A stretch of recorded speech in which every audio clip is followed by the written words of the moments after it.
Rock-a-bye, baby, in the treetop. Oh.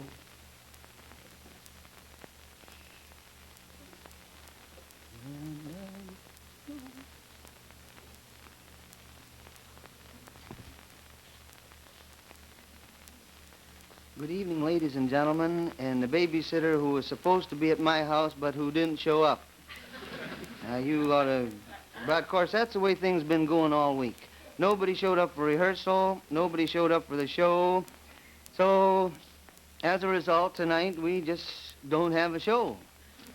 And when I say tonight we don't have a show, this may not be news to some of you who for a long time have had a sneaking suspicion that... but I'm here. I'm George Gobel, due to circumstances beyond my control. And I realize, of course, full well that I can't do a program all alone. So just a little while ago, we sent out for a large emergency cast, a cast of hundreds. And I'd like you to meet them now. So as Georgie Jessel would say, this way, miss.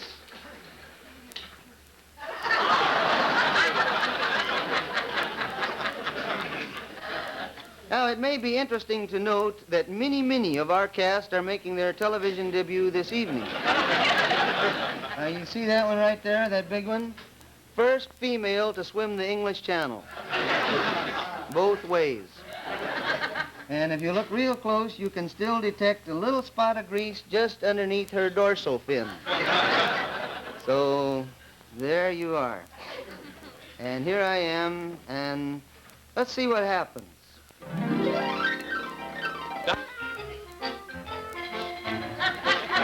And his charming vocalist, Miss Peggy King.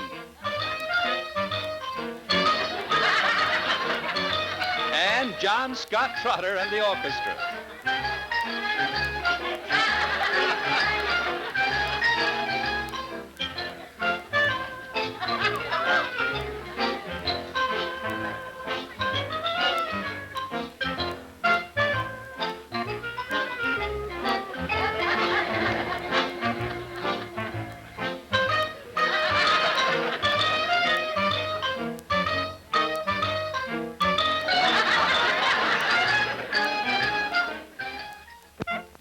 Ladies and gentlemen, the peripatetic babysitter approaching you is the star of our show, George Gobel.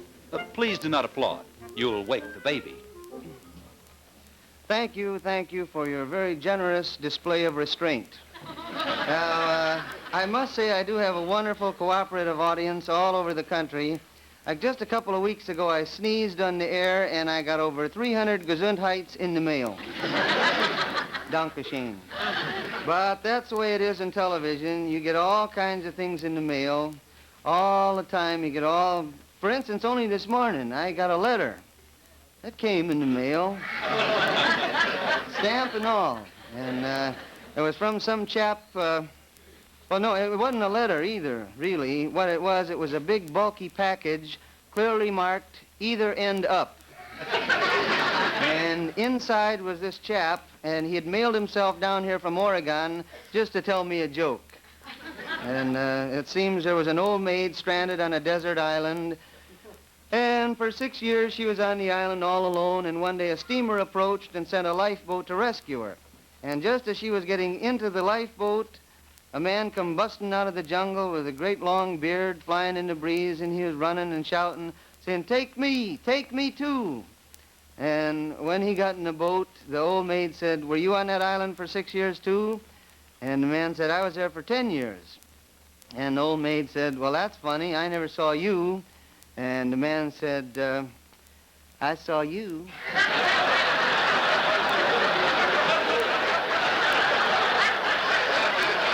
So that was the joke that the fellow from Oregon told me. So I shipped him right back to Oregon in a large, bulky package clearly marked, "Use hooks."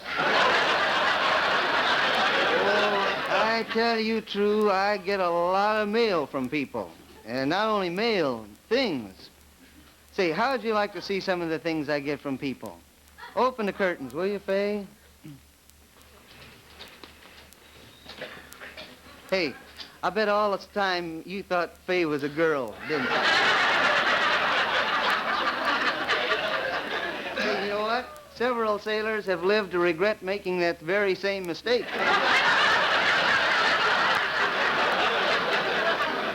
Where was I? I was going to tell you about the different things I get from people, the gifts I've received. You see this big crate right over here? This one. In here is a hi-fi washing machine with a full set of long-playing underwear. And, over here, see this? This I got from Clyde Beatty. And what it is, it's a kitchen chair, a whip, and a package of wildflower seeds. Here, look at here now. This is a season pass to the Mojave Desert. With free parking anywhere on Lake Mead.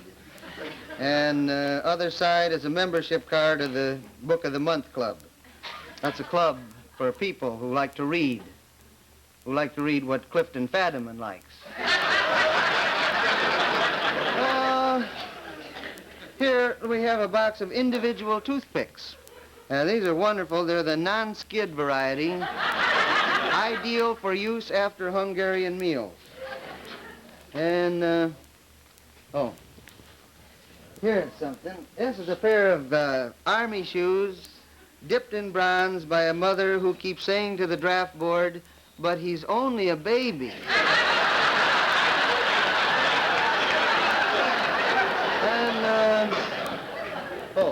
Here, this is a 12-pound box of 2-pound boxes. And over here, we have a guitar that was sent to me by a dear white-haired lady in Chicago 3, Illinois, who likes to hear me sing. Thanks, Mama. Oh, but Mama, I'm going to use a guitar right now, but I don't need the tin cup you sent because they pay me for this now.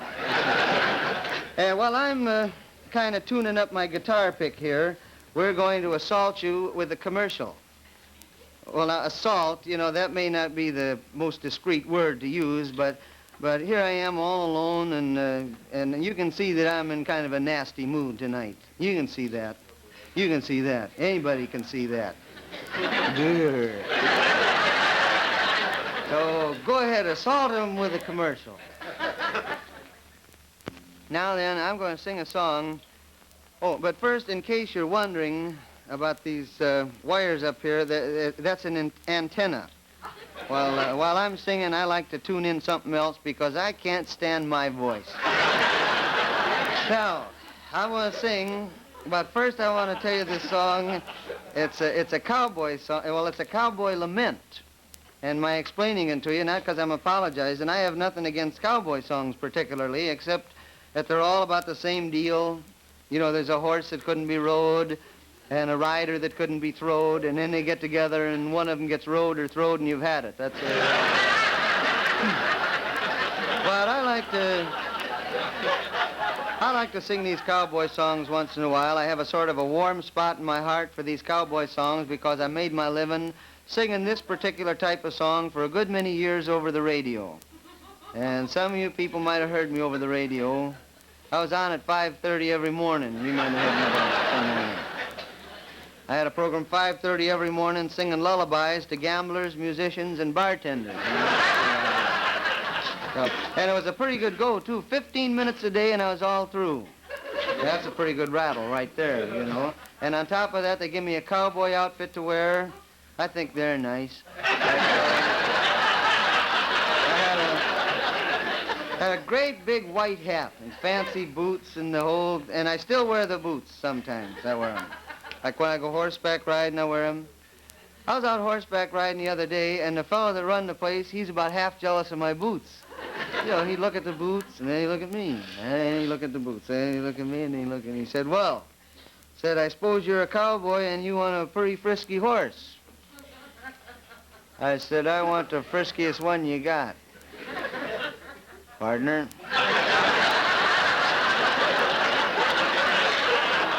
See, me and my big mouth. And it's not that I'm one of these fellas that usually talks too much But sometimes I do get to broadcasting when I ought to be tuning in. This one of them times, because he bring out a horse. You talk about a horse kicking, and, I mean, you've all seen how some of, I mean, boy, this old horse, he come out there, he was a going. This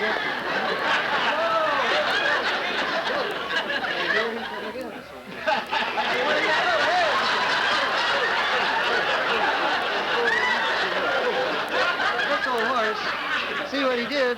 This horse, he sort of come sashaying out there like. And I'll tell you what he did. If you want to know what he did, I'll tell you what he did. Come here.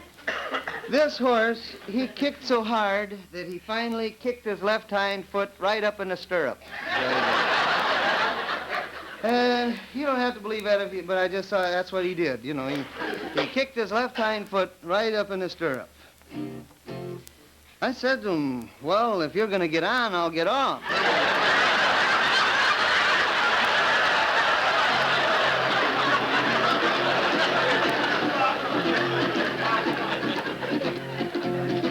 Here we go, and the name of the song is I Just Can't Ride Old Paint Tonight, 'Cause He Shellacked Again.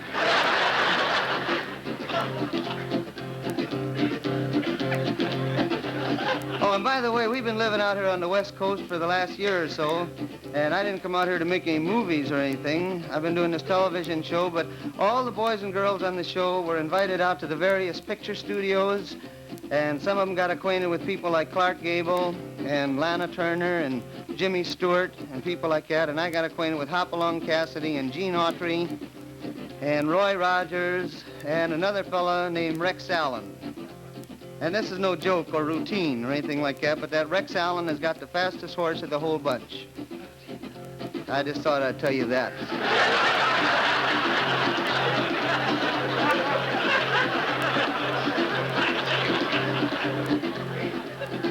Old Skyball Paint was a devil's saint, his eyes was a fiery red. Good men have tried this horse to ride, and all of them are dead. Now I ain't gonna brag, but I rode this nag till his blood commenced to boil. While I hit the ground and I ate 3 pound of good old western soil, singing hi-oh, whoopie-tie-oh, riding high and down you go, sons of the western soil. Lay-o-lo-de-lay-o-lo-de-lay-o, lay-o-lo-de-lay-o-lo-de-lo. Oh, lay-o-lo-de-lay-o-lo-de-lay-o, oh, lay-o-lo, lay-o-lo. You know, this might not mean much in New York, but in Oklahoma, I'm in like a porch climber.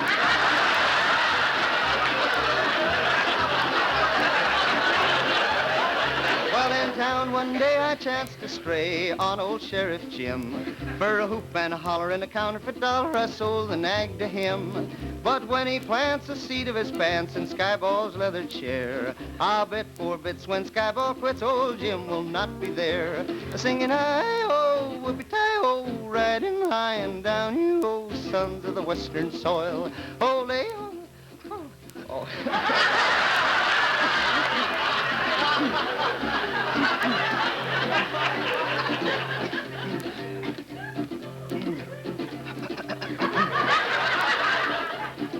Pardon me, I think I swallowed a fly.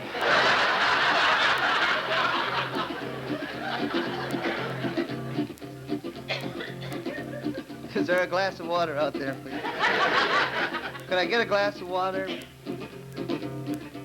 But never mind, the heck with them. Let them walk down.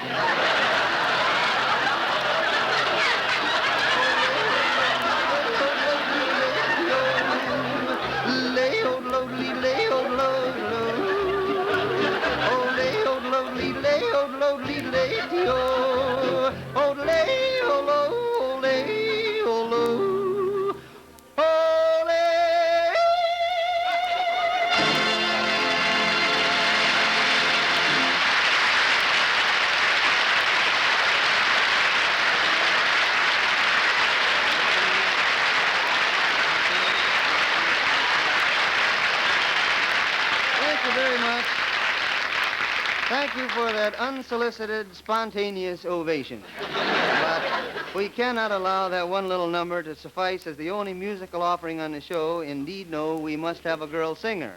'cause that's the code of the West.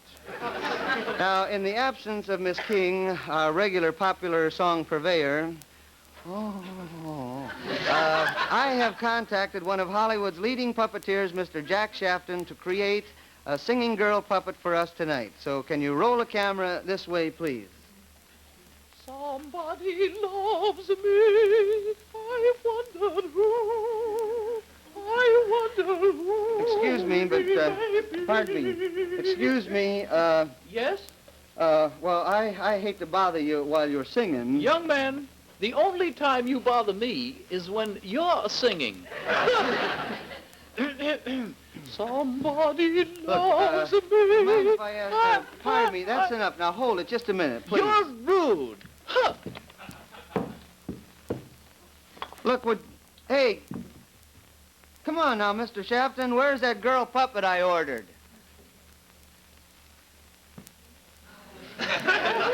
Say, will I do, big boy?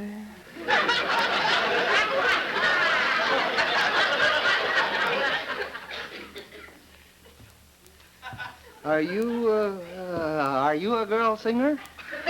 Well, honey, I'm all girl. Sure you are. But tell me, do you sing? I never found it necessary. Well, just what do you do? I take big boys like you and cut 'em down to my size.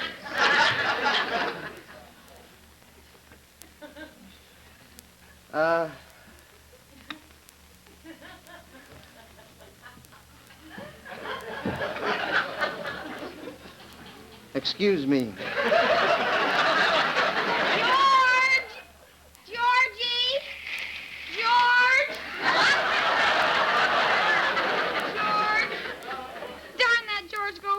Peggy King puppet, and then he ran out on me. Oh. Hi, Ruby. Ruby, have you seen George? Have I?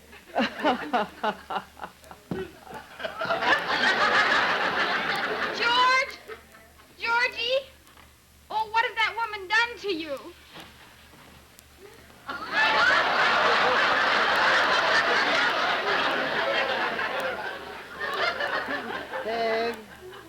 Peg, don't bother me now. But Georgie, George. Peg, just sing, Peg. Just sing.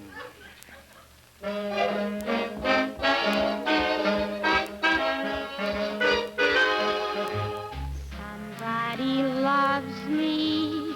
I wonder who. I wonder who he can be. Somebody loves me. I wish I knew who he can be. Worries me. For everyone that passes by, I shout, hey, maybe you were meant to be my loving baby. Somebody loves me. I wonder who. Maybe it's you. For every boy who passes by, I shout, hey, maybe you were meant to be my loving baby. Maybe somebody loves me. Oh, I wonder who. Maybe it's you.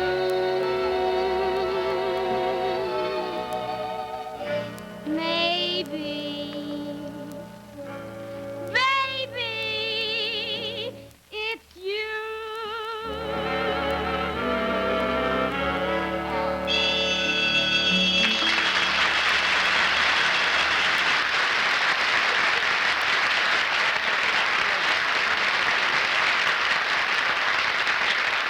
Thank you very much, and so much for Disneyland.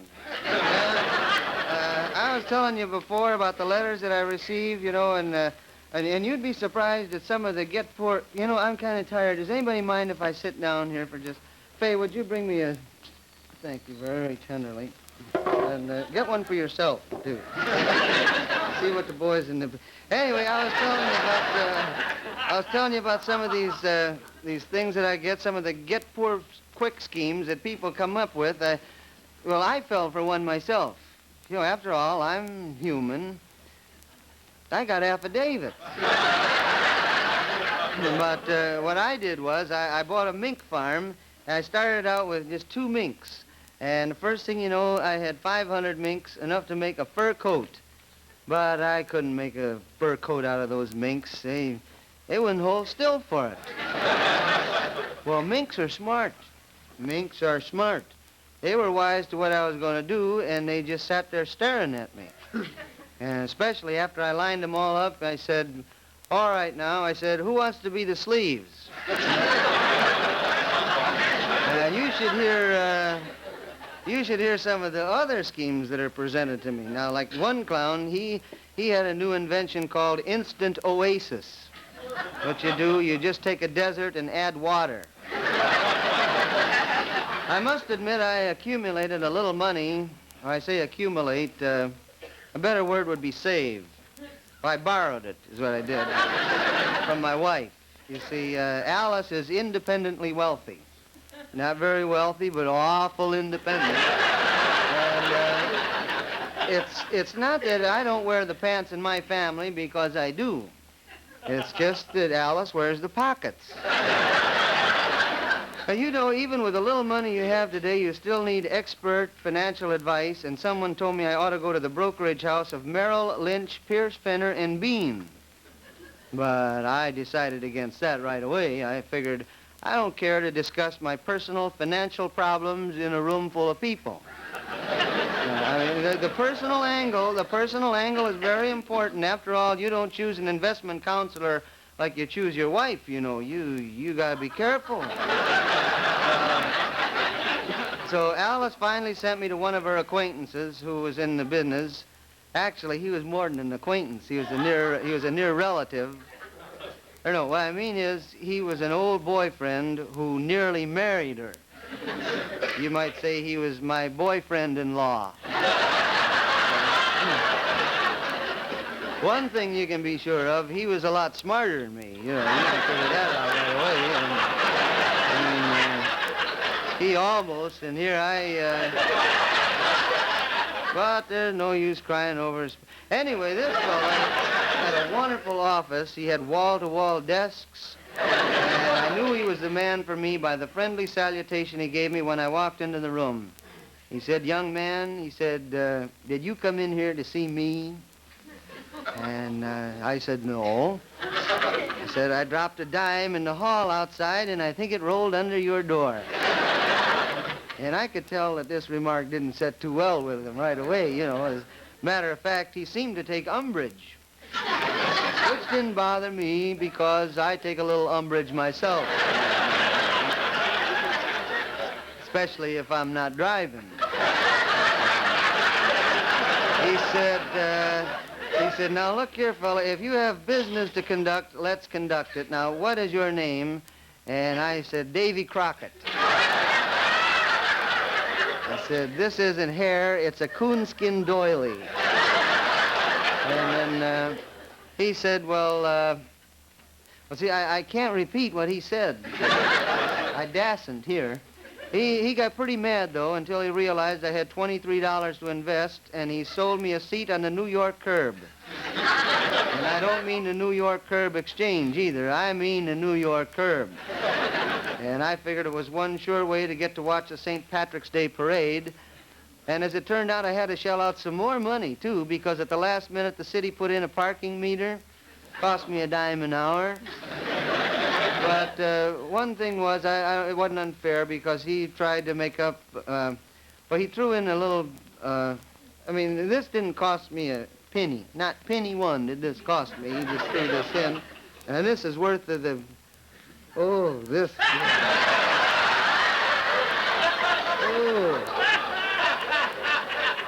Threw this in for nothing. Listen, Hey, you know what this is? Oh, this is a picture of Sophie Tucker in a 14-piece bathing suit.